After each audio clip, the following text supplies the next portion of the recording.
of this particular presentation is that which did not happen, and I'll kind of get to the point where what that really means within the ideal space. But I'm going to start with reading out a small passage from Huckleberry Finn. During one of his nights on the Mississippi, Huckleberry Finn awakens. The raft, lost in partial darkness, continues downstream. It is perhaps a bit cold.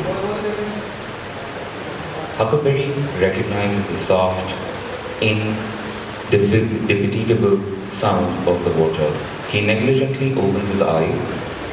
He sees a vague number of stars, an indistinct line of trees. Then he sinks back into his immemorable sleep as into the dark waters.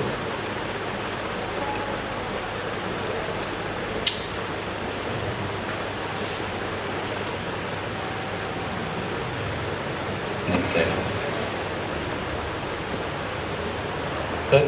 That's a slide shot of a film still from Pausani's Decameron.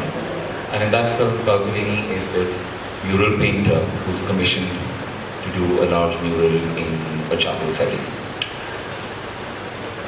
I like the energy of this one image. There is an empty canvas. There is a space which is eventually going to get transformed into the idea of a place.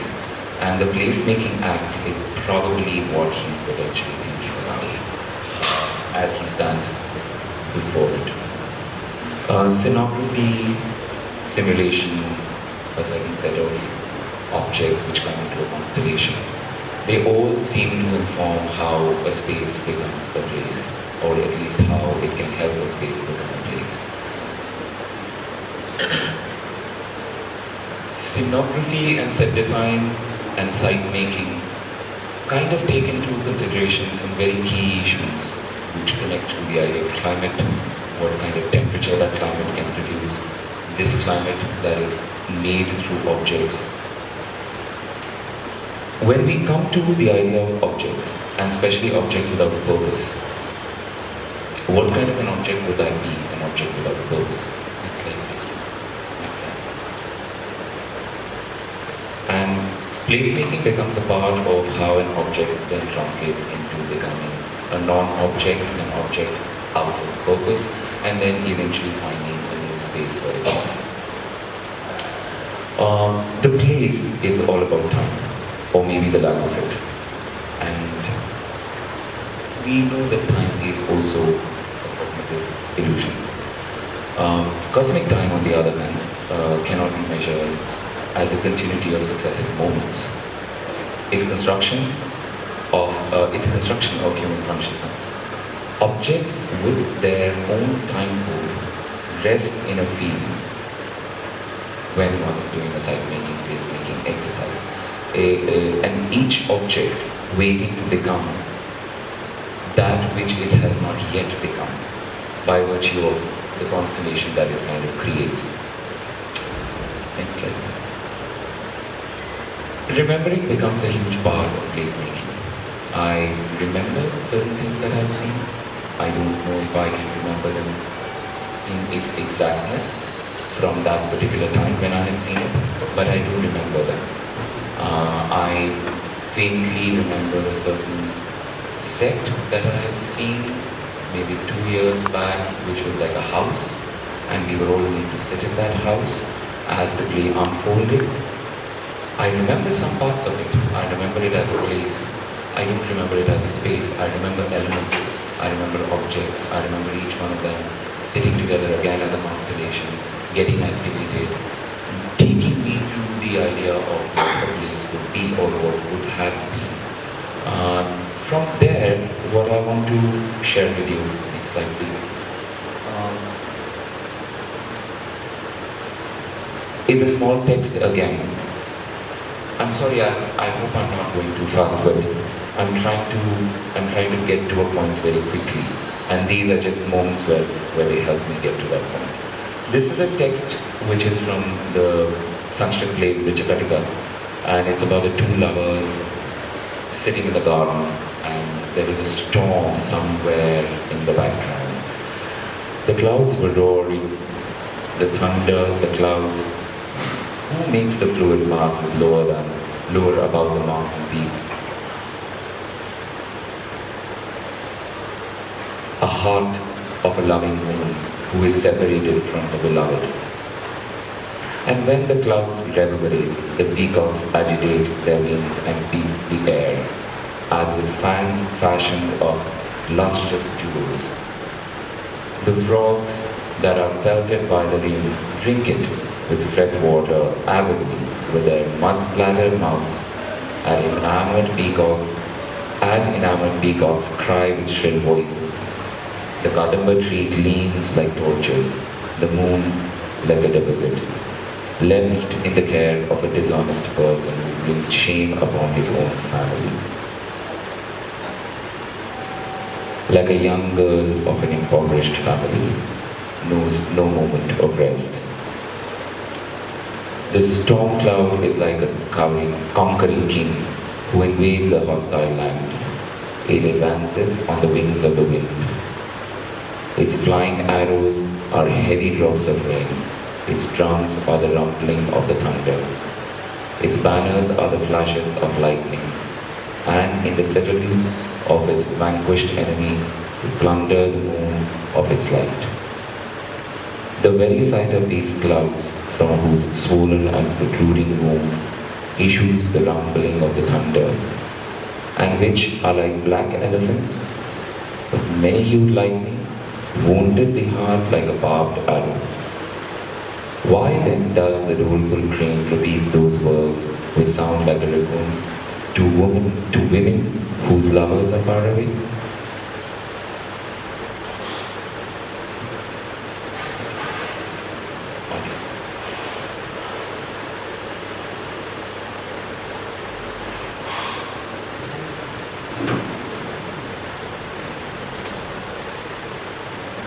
So I'm just taking one notch back, one short passage again from Rich Gati. The two lovers with the storm in the background. The storm cloud is like a conquering king who invades a hostile land. It advances on the wings of the wind. Its flying arrows are heavy drops of rain. Its drums are the rumbling of the thunder. Its banners are the flashes of lightning. And in the citadel of its vanquished enemy to plunders the moon of its light.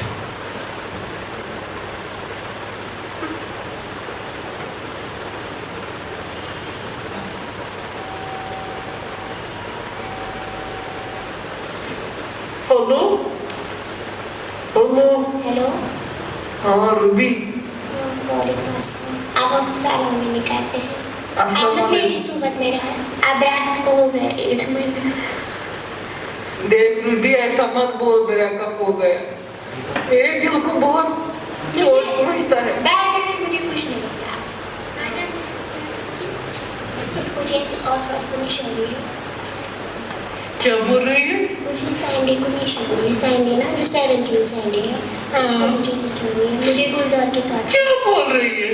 मुझे आपने गांव में आफा हो गई मगर आपने नहीं सुनी है मैं उसकी जिम्मेदार नहीं हूँ मैंने आपके साथ ब्रेकअप किया था मैंने सिर्फ सुधरेगा मगर नहीं सुधरे ना पुलिस मेरी शादीशुदा जिंदगी में आप कभी जान पाना रूबी तुझे पता है ना मेरी बड़ी बहनें हैं दो मैं कैसे करूँगा तेरे साथ पहली शादी? मैं हूँ ना अपने घर में बड़ी अगर मैं मुझे औरत वाली को निशानी मैं मत फटरा सकती हूँ अगर मैं उठी भी निशानी में बोलूँगी मैं बोलेंगी टच छूना पर मैं बेटे दिखाऊंगी मुझे माफ करो मुझे ब्रेकअप हुआ है तो बस इतना बेटी मेरी जान ऐसा मत कर प्लीज मैं कुछ नहीं कर रही मैं मजबूर हूँ प्लीज वैसी मैं मजबूर हूँ प्लीज प्लीज मुझे माफ करो देख तू मेरा जनाजा देखेगी जहांगीर का तो जहांगीर से लव करती है ना और आपको पता है मैं कहाँ बोलती हूँ अगर आपकी कोच से मेरा जनाजा निकलेगा ना पुलिस खिड़की में खोलूँ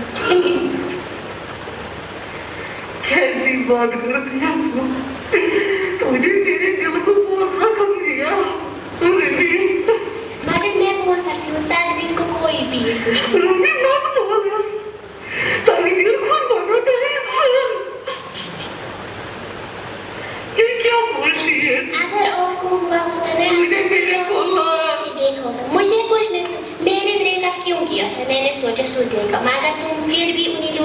पसंद है, मुझे कुछ नहीं। मैंने सबको छोड़ा तेरी कसम। मुझे तू पूछ काउंटर को पूछ तू। गोर जो है ना उसको ये पूछ। मुझे किसी को कुछ नहीं, मैं बदनाम हो जाऊंगी। तू मेरी जबान है, तेरे को कौन बदनाम करेगा? इसको मैं काटूंगा कसम से। मुझे आप कुछ नहीं सुनना है, मैं परसों किसी और की होने जा रही हूँ। अरे मैं उसको खून खा जाऊंगा कसम से। वो तू जाने और मेरे मैं जाने। बदले में तू कैसे किसी और को करेगी? मैं कुछ करने वाली नहीं हूँ, मेरे पास काम की करने और कुछ नहीं। मैं कहीं मेरे साथ I love you. मैं फोन रख रही हूँ और मुझे एक तो तुम्हारे जवाब साथ आज से कंप्लीट ब्रेकअप है, द कंप्लीट ब्रेकअप। मैं ये फोन भी फेंकूंगी ताला में, मुझे माफ कर दो प्लीज प्लीज, मैं गुजारिश कर रही हूँ। Sorry. Sorry. खाना देने असल हम I love you. I love you. मुझे जाएगा मुझे जाएगा क्या?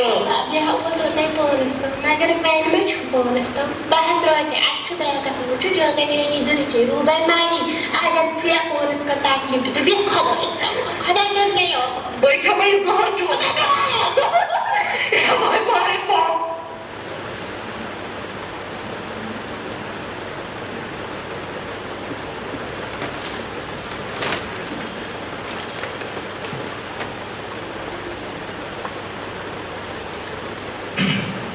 So when Zuleikha invited me to be a part of this project, we came and looked at the site, and we came and looked at the site, and I was planning to do a small installation where I could possibly activate the space in a certain way where it could then appear like a place, and things like this.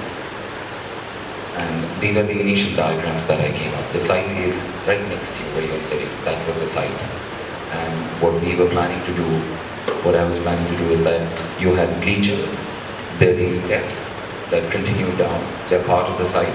So there were the bleachers that you came down on, and this particular stage was rotated and kept on the other side. There were three objects that then were placed. One is a water cooler, the other was a sound which was activated on the ceiling, and then there was a small handset, an old telephone set, which had this particular audio piece that you just heard. So it was almost like you're eavesdropping. When you picked up the receiver, you could hear, or it appeared that it was a cross connection, and that you were eavesdropping on two lovers' tiff. The sound that you see that travels from one end of the site to the other end of the site was a sound of a metro train coming in, stopping at the station, going out, then coming back in, and then going away. So that space got activated with that particular sound. And yes, of course, there was the old desert cooler, a water desert cooler, which was kind of pushing a certain kind of a climate, both in terms of sound and in terms of moisture, into the space. Next question. Those were the three elements the objects that I was trying to see if they could be taken into the idea of being non-objects, or their transference into another kind of an object, and then how these objects became a constellation. And just by being together, they sort of helped me activate that space. So if a person did come into what was, as I see it, what was a space, then suddenly it would become a place. The place would be constructed out of these three elements, working in tandem. Can we listen to the train sound, please? Just to give you an idea what the quality of the train sound would have been.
So one of the things that I want that we didn't get to do, and that is that which did not happen. And what I thought might be interesting is to present to you that which did not happen in a certain component-like way, in a certain diagrammatic way.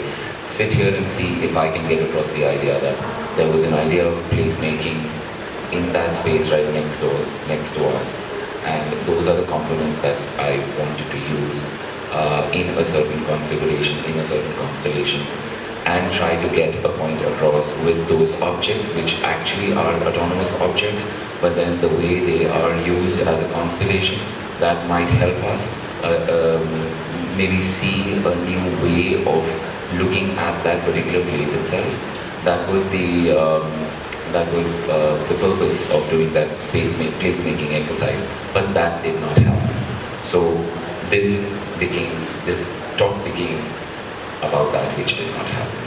At the same time, there were concurrent concepts which were going on in my head, like the water coolers creating a certain idea of a background storm.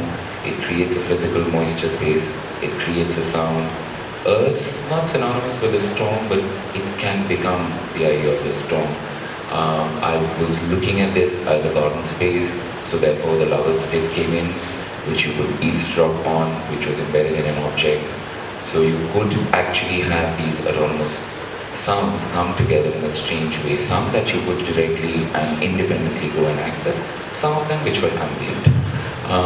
This was the idea, and I think that sometimes what happens is that we come up with ideas, we come up with concepts, but they don't always happen.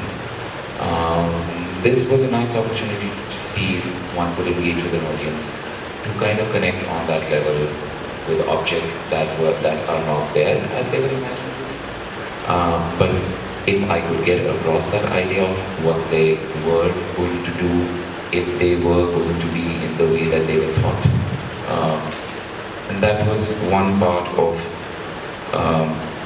major part of this talk.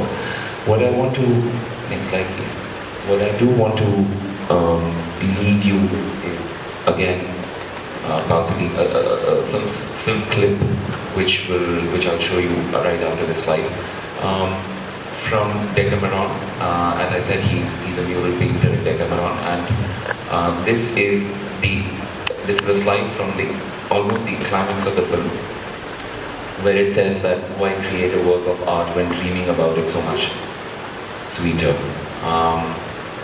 There is, of course, a completeness within imagining an idea and just playing it out in your own head and thinking of it. There is a completeness to it.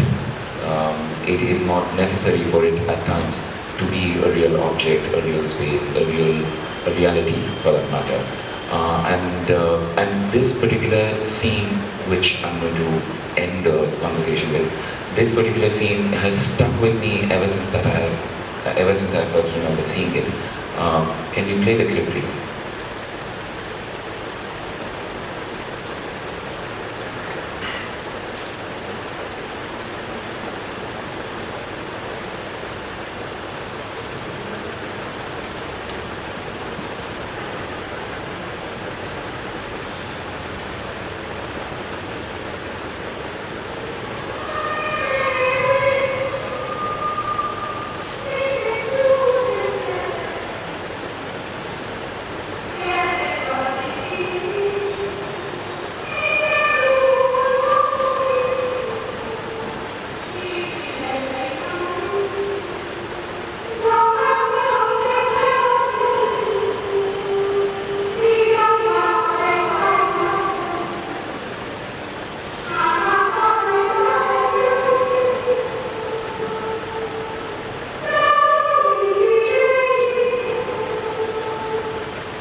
realizzare un'opera quando è così bello girarla soltanto.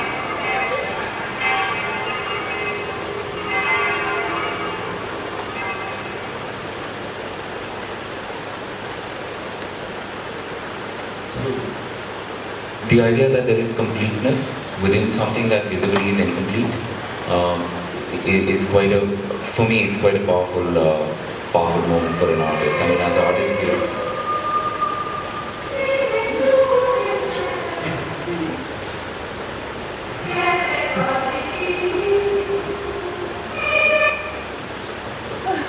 well, it sounds much better than me.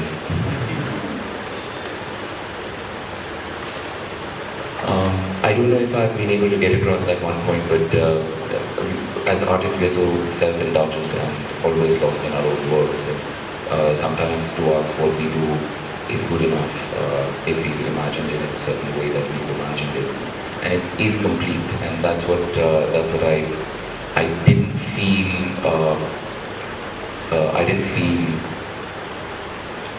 I felt complete that I'd come here and I'd imagined that work. I'd seen certain things in a certain way. I'd imagined them while I was walking around the small little tiny space.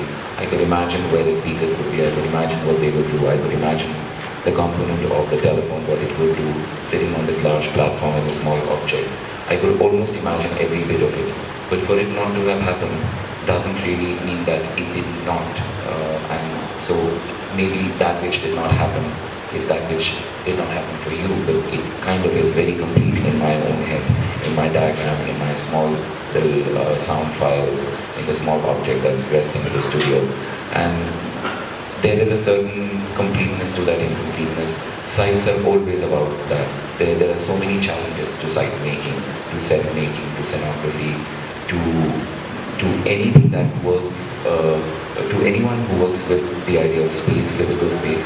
We know that how difficult it is every time that we work with it. Every little challenge is a real challenge. It's not a controlled space. It's got a climate of its own. But to align to that climate, because we do our climates, to align to that climate, to make it all come together as a constellation, it always doesn't happen. And even if it doesn't happen, it doesn't mean that it doesn't exist. So this was one small, let's say, very uneven, inarticulate spots of ideas bouncing off here and there. Yeah, I don't know how to end this.